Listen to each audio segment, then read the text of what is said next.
Welcome to the home for Bible geeks everywhere. This is the Edge Podcast with Scott Logan.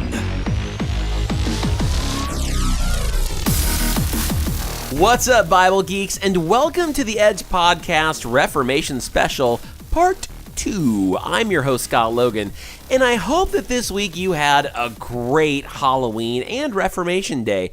We ended up taking our daughter to the local mall and did some trick-or-treating, and she had an awesome time, but there wasn't really a ton of candy to be had at the mall, so I think next year we might just join up with some friends and do the old-fashioned neighborhood-style trick-or-treating, like they did back in the old country.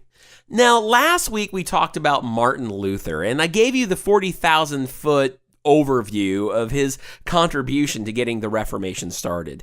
And I highly recommend, if you haven't heard that show yet, to stop this one right now and then go back and listen to last week's show first. Martin Luther, though, wasn't the only lawyer turned reformer to have influence, which is why this week we're continuing on with our look at the Reformation by spotlighting John Calvin. So let's jump back in the time machine and keep looking at this era of church history. Let's go back in time!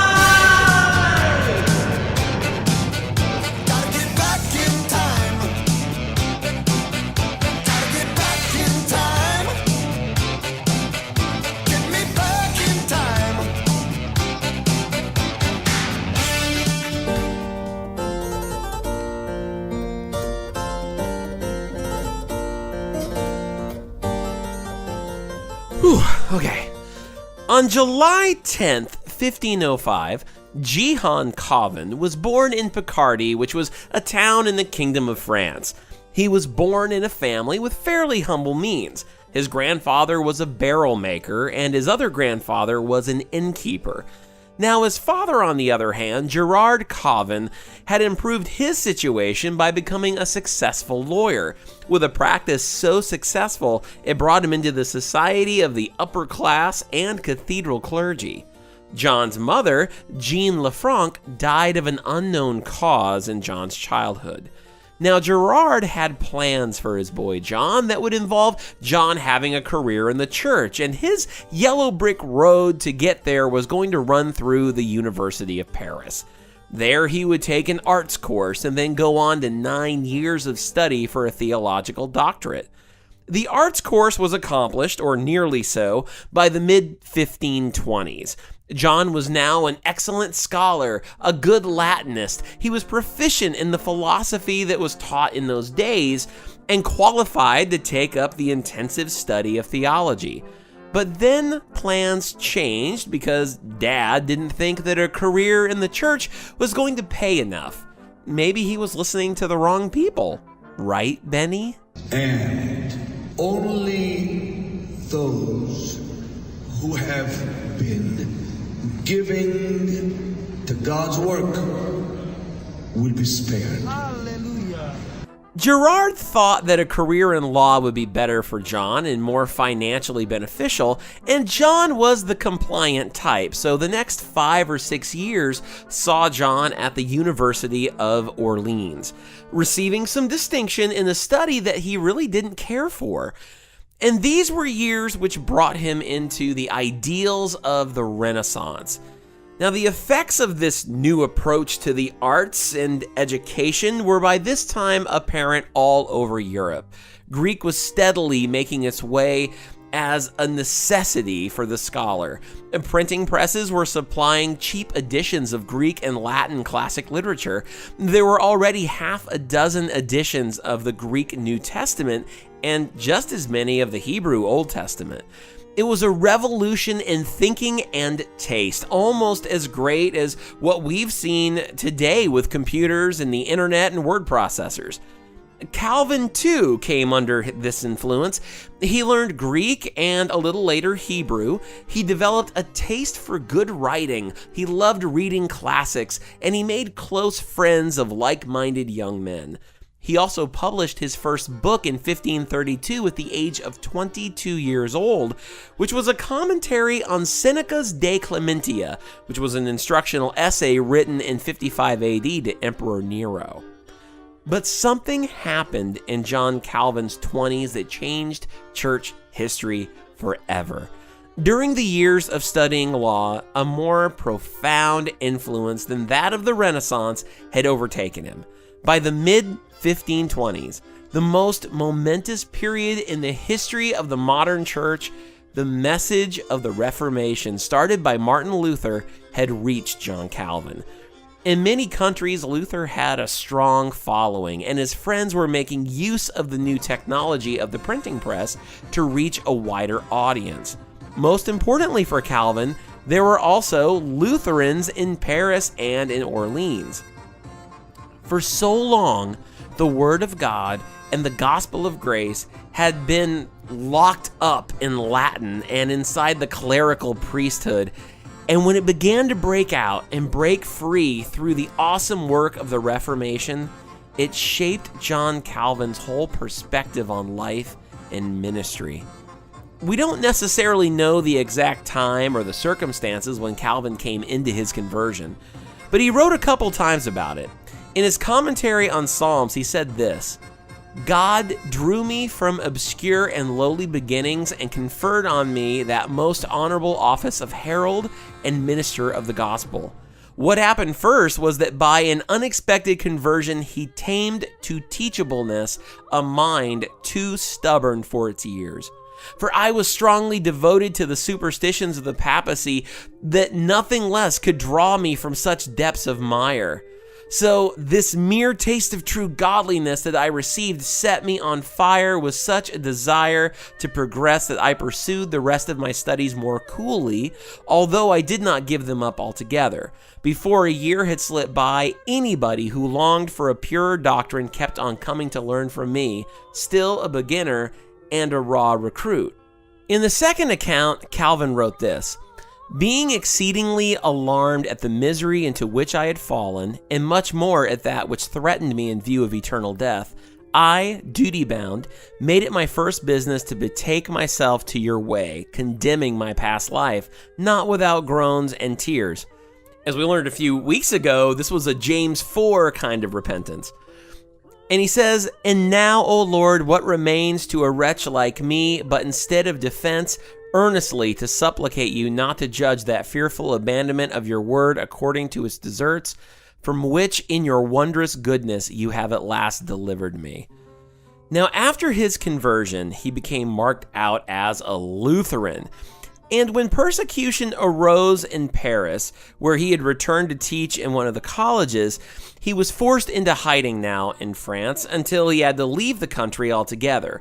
Then Calvin headed to Basel, Switzerland, and around this time he began writing a summary of theology, which would become one of the greatest writings in Christian history. In 1536, John Calvin released Institutes of the Christian Religion. His name has always been associated with that book. Today, you still might hear people just call it Calvin's Institutes. An understandable title for the book in today's culture might translate as Principles of the Christian Faith or Instruction in the Christian Faith. The book was intended as an elementary manual for general readers who wanted to know something about the evangelical faith. The first part of the book expressed this: "The principles of the Christian faith, containing almost the whole sum of godliness and whatever it is necessary to know about saving doctrine." Calvin later wrote that when he undertook the work, he said this, quote, "All I had in mind was to hand on some elementary teaching by which anyone who had been touched by an interest in religion might be formed to true godliness.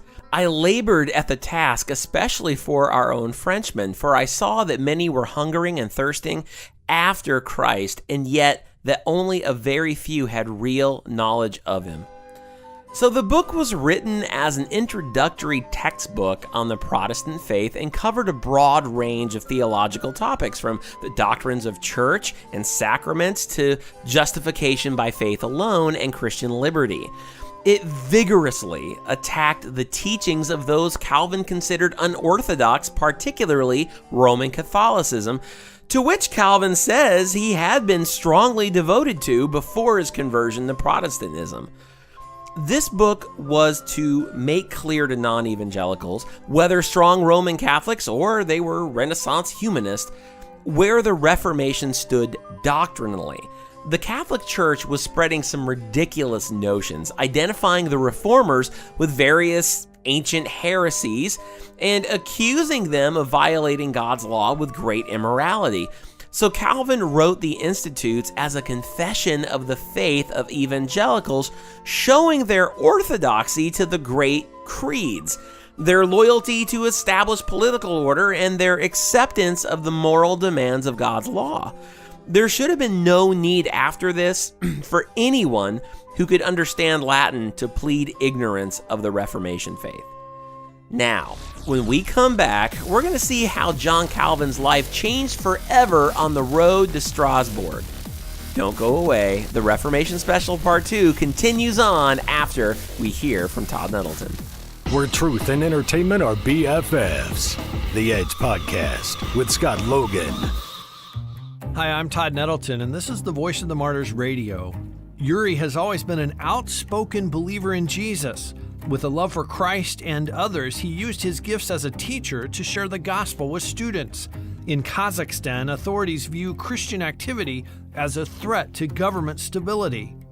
Eventually, officials took action against Uri, arresting him for anti-government activities. After 2 years in prison, Uri was released. All the while, Uri never lost faith in his Savior. Uri firmly believes it was the prayers and letters of encouragement that helped him through his trial and imprisonment. Through Uri, may we be reminded to stand with the persecuted in prayer and action. I will not let my brothers and sisters suffer in silence, nor will I let them serve alone. Unite with us for the International Day of Prayer on November 5th. Visit vomradio.net/IDOP. You're listening to the home for Bible geeks everywhere. This is the Edge Podcast with Scott Logan. Welcome back to part 2 of the Reformation Special, where we've been talking about the life of John Calvin and his contribution to the Reformation, since this is the week where we've been celebrating the 500th anniversary of the Reformation. So after John Calvin released the Institutes, he left Basel for Ferrara, Italy, where he briefly served as secretary to Princess Renee of France. By June, he was back in Paris with his brother Antoine, who was resolving their father's affairs. Now, following the Edict of Coucy, which gave a limited 6-month period for heretics to reconcile with the Catholic faith, Calvin decided that there was no future for him in France anymore. So with his brother and sister and 1 or 2 friends, in August he set off for Strasbourg, a free imperial city of the Holy Roman Empire and a refuge for reformers. As it was, due to military maneuvers of imperial and French forces, they had to go round 2 sides of a triangle into what we now call Switzerland, and then approach Strasbourg from the south.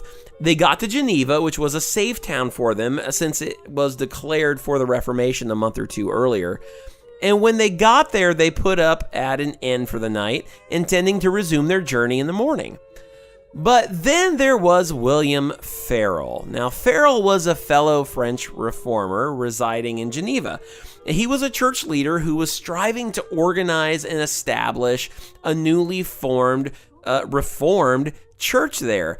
Organizing wasn't his strong point either, and he had few helpers. So when he heard that the author of the Institutes was in the city, he was beside himself. He believed that God had given him the help that he needed finally in John Calvin. So William Farel went to the inn in hopes of convincing Calvin to stay in Geneva and focus on building the church there. Calvin, however, was stubborn about it. He was a scholar, a writer, not a pastor or administrator, and Farel would have to find somebody else. Calvin was headed for Strasbourg in the morning. Enough said. Well, later John Calvin had this to say about the situation. He said this: Then Farrell, who was working with incredible zeal to promote the gospel, bent all his efforts to keep me in the city. And when he realized that I was determined to study in privacy in some obscure place and saw that he gained nothing by entreaty, he descended to cursing and said that God would surely curse my peace if I held back from giving help at a time of such great need. Terrified by his words and conscious of my own timidity and cowardice, I gave up my journey and attempted to apply whatever gift I had in defense of my faith.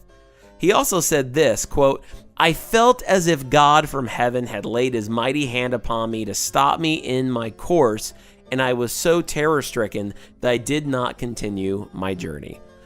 So there, Calvin stayed in Geneva, and Calvin accepted his new role without any preconditions on his tasks or duties.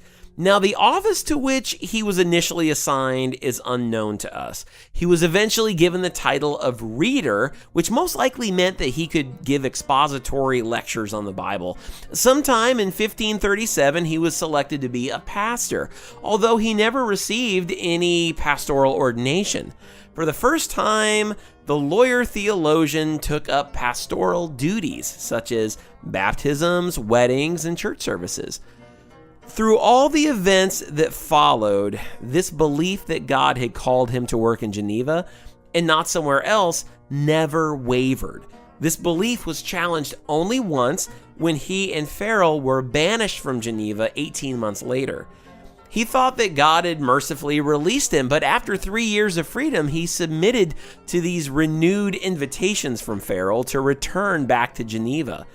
In the long struggles which followed, Calvin viewed it as his human desires were for freedom, but he was a soldier placed in a field of battle by his captain, and in that battle he had to stay until his captain ordered otherwise, which that day never came until Calvin died. When Calvin returned to Geneva in 1941, after spending 3 years in Strasbourg, things were different from the first time he entered the town. The first time he had been just a mere passerby, but now he was an important and influential figure who was close friends with other leading influential reformers, and he was the author of 3 more books. And Calvin would go on to reorganize the church in Geneva. In the New Testament, he found 4 permanent orders of ministry, and around these he constructed this new organization of the church. He prepared a draft document called Ecclesiastical Ordinances, which was discussed in committee. It was slightly modified and then passed for approval by the city councils. And in this ministry, the whole life of the church was covered: its worship, education, soundness and purity, and its works of love and mercy. To the pastors was committed the ministry of the word and sacraments. They would conduct the services, preach and administer the sacraments, and generally cared for the spiritual welfare of the congregants. In each of the 3 parish churches, 2 services were held on Sundays, as well as the catechism class for children. During the week, a service was held every other day, later on every day.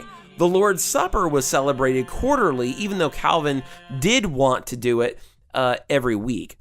Now, the teachers had the responsibility for education, both for adults and for children. Lectures on the Old and New Testament were usually held on Mondays, Wednesdays, and Fridays. These were more academic than the sermons and were conducted in Latin. It kind of reminds me of in some church models today where you might get a slightly more surface level teaching on a Sunday morning, and then you get some of those small group classes during the week that might dive in a little bit more academically into the Word. The audience consisted here of the older schoolboys, ministers, and anyone else who wished to attend, and the education of children was also to be provided at these meetings as well. Now, the third order was to the elders in the church. In every district of the city, there were 1 or 2 elders who would keep an eye on spiritual affairs. Basically, they were the middle school hall monitors of the church. If they saw, for example, that so-and-so was getting a little too friendly with alcohol, or that Johann Smith beats up his wife, or that this man and woman over here were seeing rather a lot of each other inappropriately. They were to admonish them in a brotherly manner, and if the response was unsatisfactory, they were to report the matter, and then, the church would go through the biblical steps to church discipline. Finally, the deacons were in charge of the social welfare work. They were the hospital management board, the social security executives, and charity house supervisors. They made sure that there were no beggars in Geneva. Now, Calvin not only organized the form of the church, he also played his full part in the day-to-day workings of it. He preached twice every Sunday and every day of alternate weeks. In the weeks when he wasn't preaching, he lectured 3 times. He was either on committees or incessantly being asked for advice about matters relating to the deacons. Now, eventually his health got the best of him, but Calvin never stopped working through the pain. Overwork in his law student days had impaired his digestion. This, in turn, increased by his excitable and nervous disposition, brought on migraines. Later, his lungs became affected because through too much preaching and talking, he was incapacitated by lung hemorrhages. As if all this were not enough, it was said that he was tortured by kidney stones and the gout. Ugh. And yet he drove his body beyond its limits. When he couldn't walk a couple of 100 yards to church, he was carried in a chair to preach. When the doctor forbid him to go out in the winter air to the lecture room, he crowded the audience into his bedroom and gave the remaining lectures on Malachi there. To those who would urge him to rest, he would ask them a question. He would say, "What? Would you have the Lord find me idle when he comes?" Before he died, he had spent most of his life revising the Institutes and increasing its volume from its original 6 chapters in 1536 to 80 chapters in 1559. Calvin never ceased laboring through his sickness until February 1564, and then he passed away 3 months later in May of 1564. This week, we've been celebrating the 500th anniversary of the Reformation. And I know that there are many great intentioned Christians out there who are just simply living their life in the world that exists now, in the time that we live now, and perhaps have never learned of, or maybe don't even have an interest in learning about church history. But the Reformation is something to celebrate. It's something to learn about. John Calvin was overtaken by the gospel because of the work that God did through Martin Luther. The message of the gospel of grace in its true form had finally broken out of the Catholic cage it had been in. Because of this, John Calvin developed a motto, and I'm not gonna pronounce it in its original language, but what it means is after darkness, light.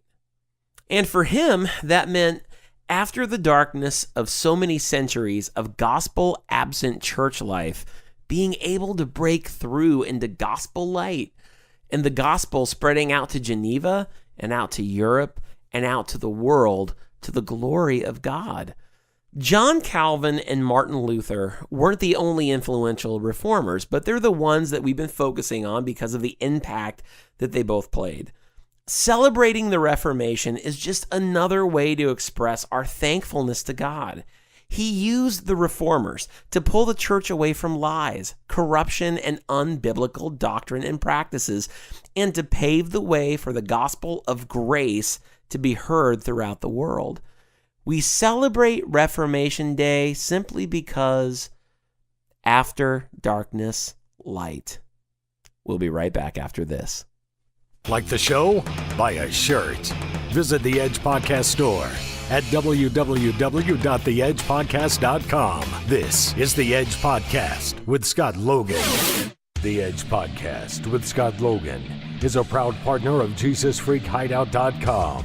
JesusFreakHideout.com is one of the world's largest Christian music online resources, featuring music news, videos, album release dates, album reviews, artist interviews, devotionals, and a lot more. The goal is simple: to bring the latest and greatest in Christian music to the internet masses and beyond. For more information, visit www.jesusfreakhideout.com. Well, that's going to be it for this week of the show. Next week, we're going to be back in the book of James and picking up where we left off a couple of weeks ago in chapter 4. If you want to know more about the Edge Podcast, then please check out the website at theedgepodcast.com.